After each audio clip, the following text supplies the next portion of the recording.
Hi everyone, this is Sandra from TCWD, the Creative Wandering Duo, and today my sewing room has changed. This lesson is coming from my camper, my RV. I do set up in the RV and I do quite a bit of sewing. So my machine travels with me. Now, because it's not in my sewing room, I don't have all the same height of chairs and all that kind of thing. So to make things a little bit easier for me, I use door stops under the sides of my machine, which tilts it and makes it more ergonomic for me, ergonomically friendly. And I'm sorry, I'm going to be hiding behind the machine a little bit today. Okay, first of all, I want to talk about thread. You've spent a lot of money on your fabric to get a good quality quilt and cotton quilting fabric. Make sure you go out and get a good quality of thread. Now there are a lot of top brand threads out there. The one that I like the best is WonderFil Specialty Threads, and I like their confetti 50 weight cotton. It's an Egyptian staple cotton, and it's been double gassed. And what the double gassed means is that it has less lint. It's not lint free, but it has less lint. And I like it for that. And it's a good quality. And being a long armor by trade, I had to find a resource for threads. And in my research, I found WonderFil Specialty Threads, and Andrew and Fiona have been great to work with. They're the owners of the company. Their head office is based in Calgary, Alberta, and not very far from me, and it's great to work with a Canadian product.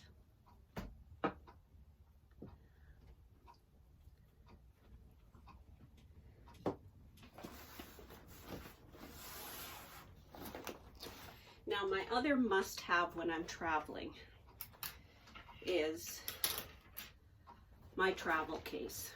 In here, I have my pins, which I'm going to take out because I'm going to need them.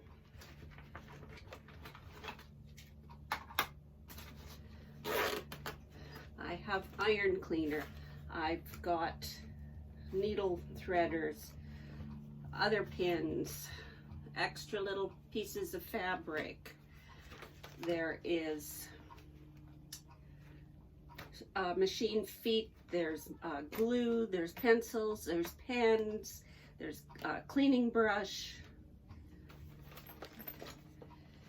there's pipe cleaners in there too to help with the cleaning of the sewing machine. I have more feet, all kinds of needles for my machine, and I use mainly Schmetz, but I do use Klaus every once in a while, and I have tried other brands as well, but for some reason I keep going back to the Schmetz.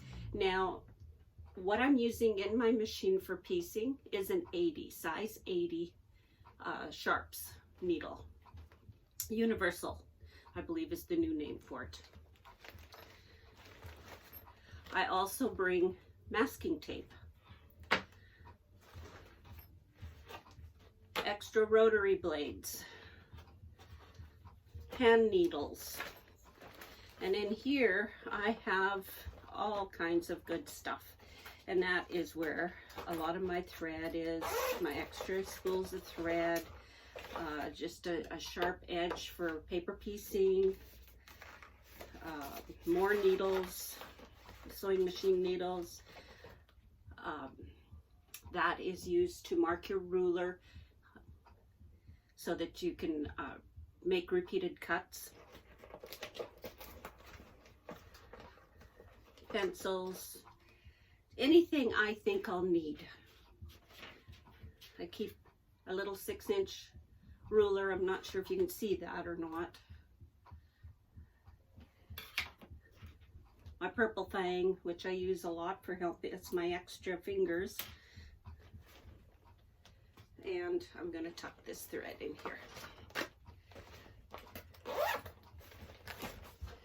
I also have my machine books in here, my manuals, just in case. It's a handy little pouch. Now, when you're setting up your machine, you want to use a 1/4 inch for sewing. There is a 1/4 inch foot. It has a side here that helps to guide the fabric in. Now you can also use your ruler to measure from the center of the needle over 1/4 inch. Put some masking tape on your machine to help guide the fabric in. It doesn't leave an adhesive on your machine, so it's nice to use for that.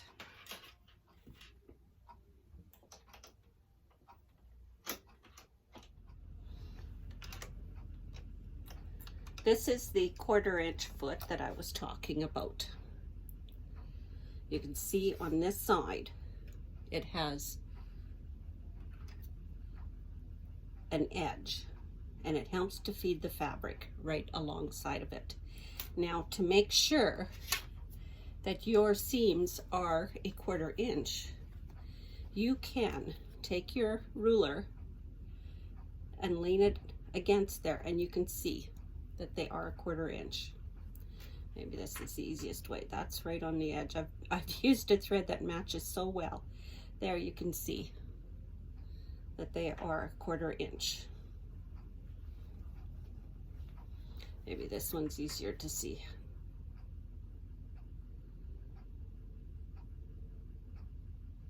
There you go. So you can do that to double check, is to just sew, like on here, when I sew this in, I'll put my foot back on.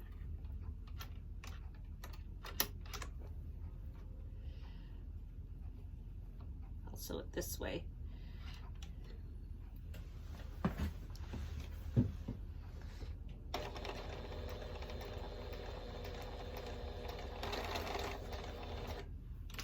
Now, to see, make sure that that is going through there where it should be at a 1/4 inch. Put that needle down so it doesn't move. There's the edge of my stitching. There's the edge of that foot right here. That guide to keep your fabric. And that is right on that 1/4 inch line. Right there. There's the 1/4 inch line.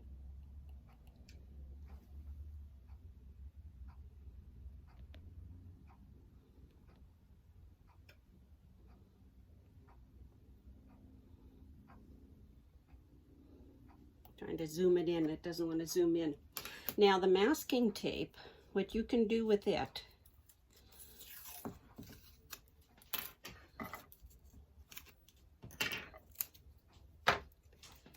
is use it to help you guide your fabric in. It gives you more of a visual. So you can line it up on the edge of that guide there and just put it right out.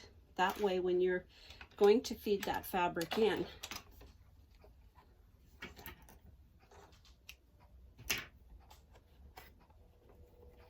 do this side, it's straighter. You've got all of this working to help you. I have my cutting mat on this side, my rotary blade, and my 2 rulers, just in case I need them. Now, I have made one block for you. That is what we are going to sew together today. You can't see that. Oh, and this thing. This is a thread tamer from WonderFil Specialty Threads. And what you use it for is you put a cone on there and it brings it up and over and feeds it into your machine. so it's not getting caught up in here or anywhere else. You can put it up higher, and it has many uses for different threads, different techniques, and I'll be demonstrating more about this. But for today, I am just using it to hold my cone of thread and bring it up and over. Hopefully you've got all your pieces cut. So I'm going to try and lay this where I hope you can see it. I need to have a backboard here that I could use. When you're in small spaces, you do what you can. But my machine travels all over. Wherever we go camping, my machine goes too.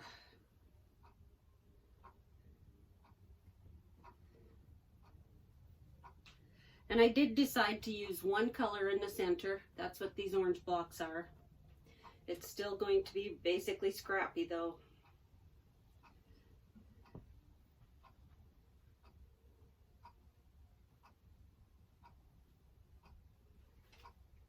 I'm just setting up my blocks here.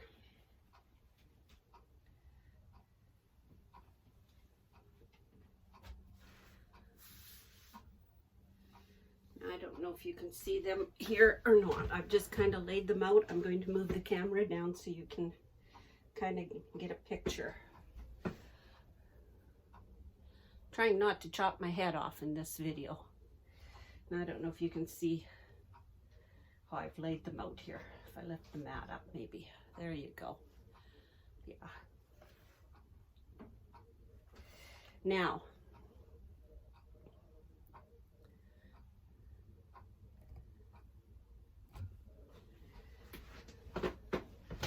as being my own camera person is difficult. What I do is I like to work right to left.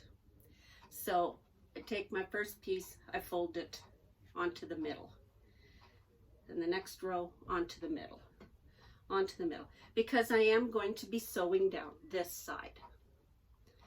Okay.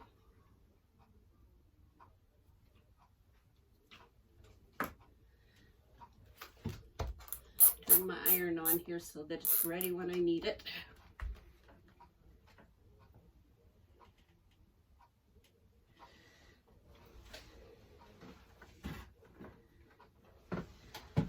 Back in the early 80s, I was sewing on a picnic table. I'm going to kind of turn my machine here so I'm not right behind it. My sister needed a swimsuit. She'd come to the campground and needed a swimsuit. So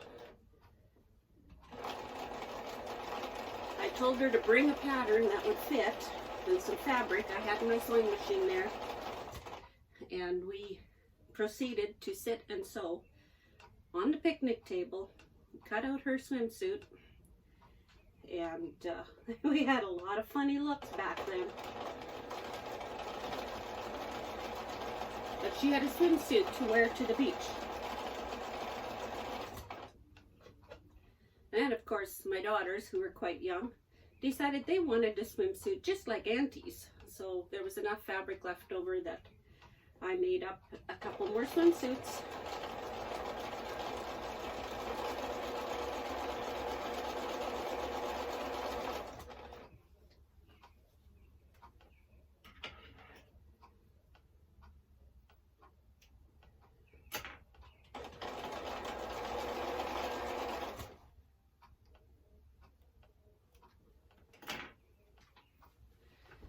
My dog curled up on the couch. My husband's out by the fire.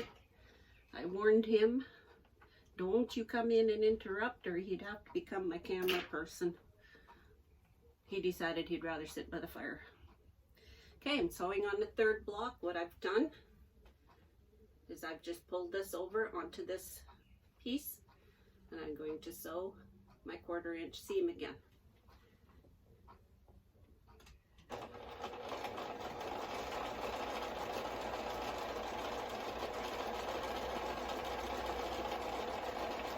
Remember, don't worry about perfection. Enjoy the process. And it's better to have a finished quilt that you can cuddle in and enjoy than one that's waiting to have the perfect seam allowances and the perfect stitching all the way around. You don't get to enjoy those kind.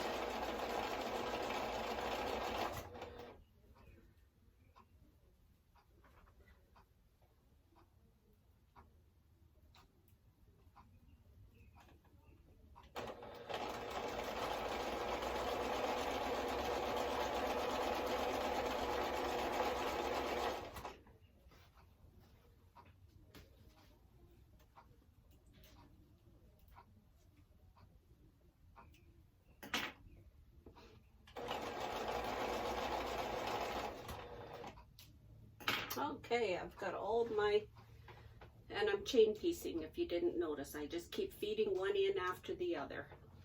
That is called chain piecing. Now I'm just going to snip these apart.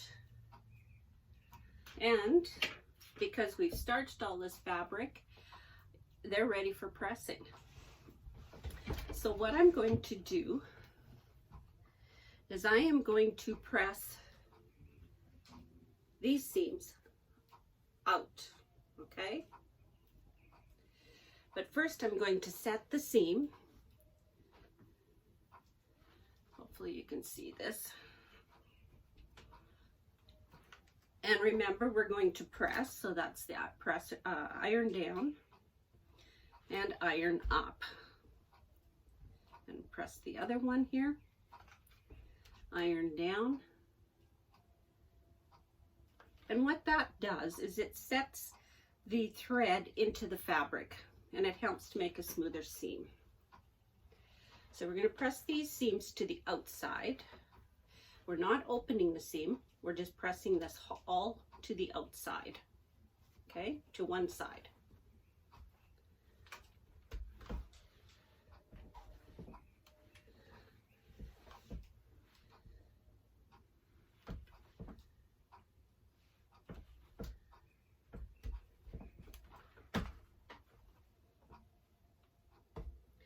Now this one, we're going to press these seams to the inside. It's our center one. We know it's the center. And again, set your seams up, set your thread up in your seams.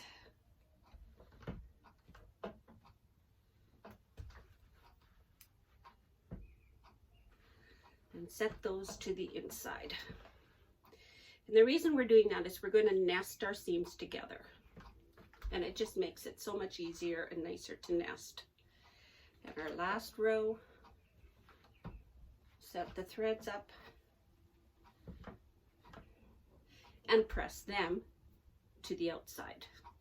Remember, these ones went to the inside, these go to the outside, and the first row goes to the outside.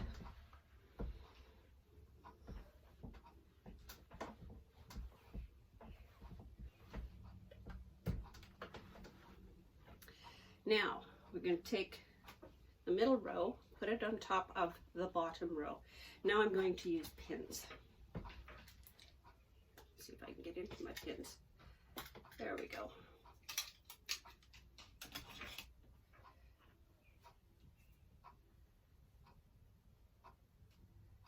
And I want these to nest together. I'm going to come closer to the camera so you can see what I'm doing.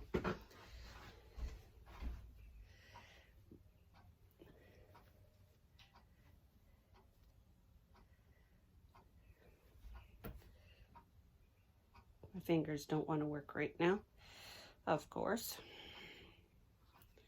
There we go. We want this edge here to nest into this edge. And you can, right here, nest into here and this one into there. And you can feel that ridge with your fingernail. So you want to butt those right up together so that they nest.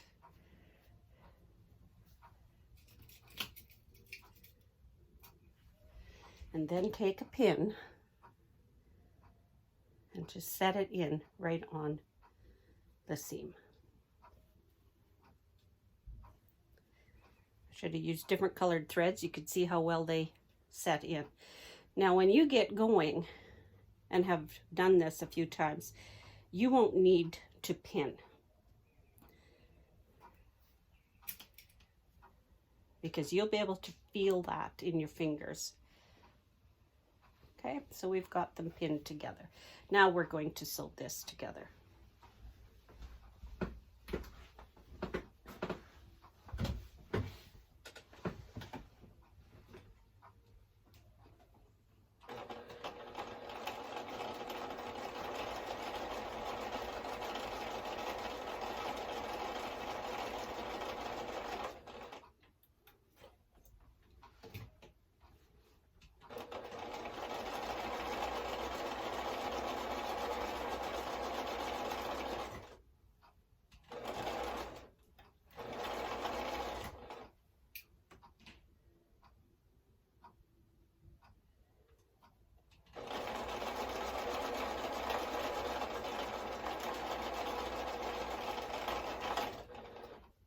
Remember to use your thread leader and ender.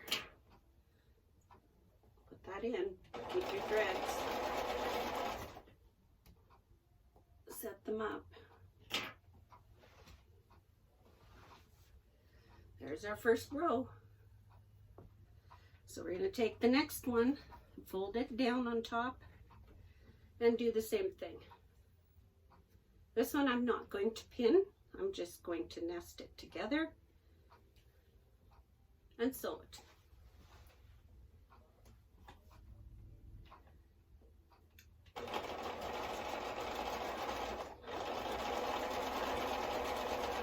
So you can see here how I've nested these together, and I can feel that they are in there. It's nice and smooth.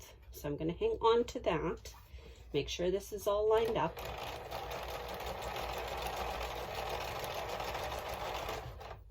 Okay, I've got it up here. Keep it smooth. I'm going to use my purple thing now to hang on to that, because I can keep that up into the machine a lot easier. And then line these up.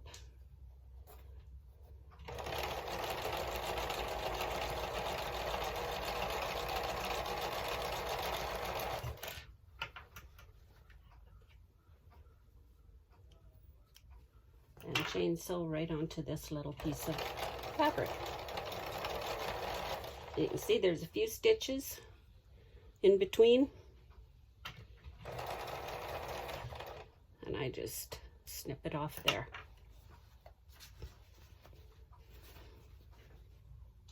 There's our block. Now we're going to press these out this way. So first I'm going to set those seams and then press it out.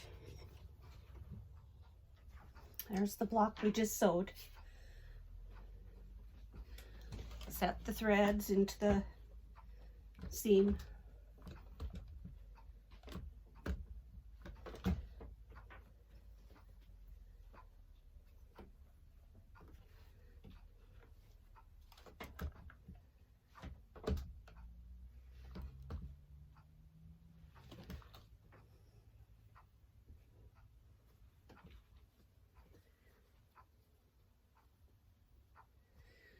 And I'm going to press those to the inside, not the outside.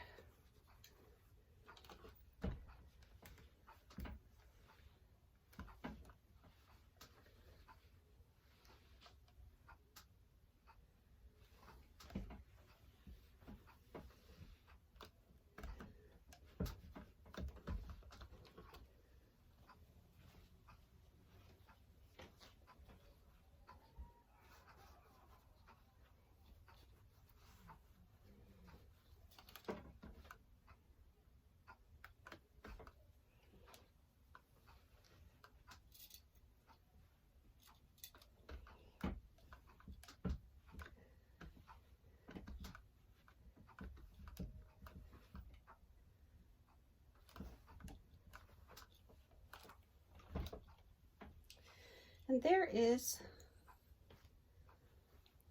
the block we just sewed together. Look at those seams, look at those corners. They match up pretty good. And you can give the overall, the block now, a quick press. Just so it lays flat.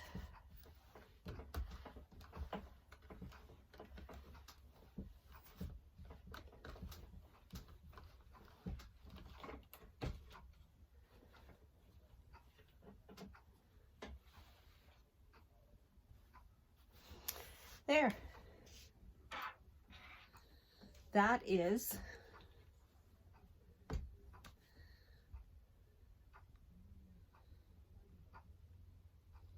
lesson number 2. Now you get to put all your blocks together.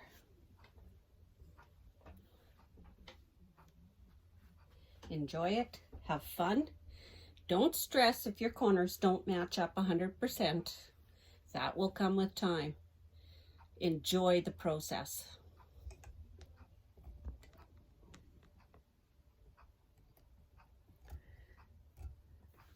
Have a great week and have fun quilting, and I look forward to lesson number 3. Bye for now. Remember to subscribe. Click on that bell for notifications so you know when the next class is coming or the next lesson's coming. I have put these under their own title, so you don't have to go through all our other videos on our channel. Trying to make it as simple as possible so that you can have fun quilting along with me. Thank you so much. Have a great week.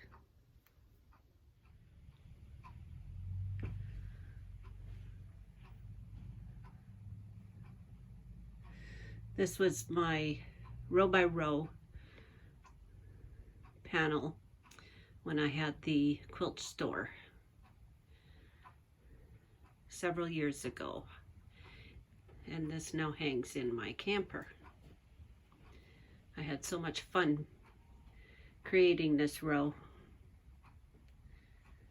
I think it was the year that all the panels had to do with home, and because we travel so much, we always used to say when we were in the truck that home is where you hang your hat, and that still is true.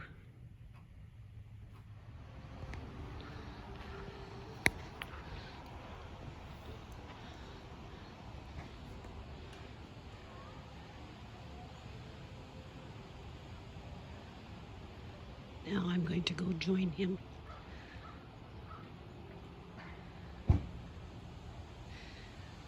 Remember, subscribe, click it, give us a thumbs up, click the bell, and leave us a comment. Have a good evening.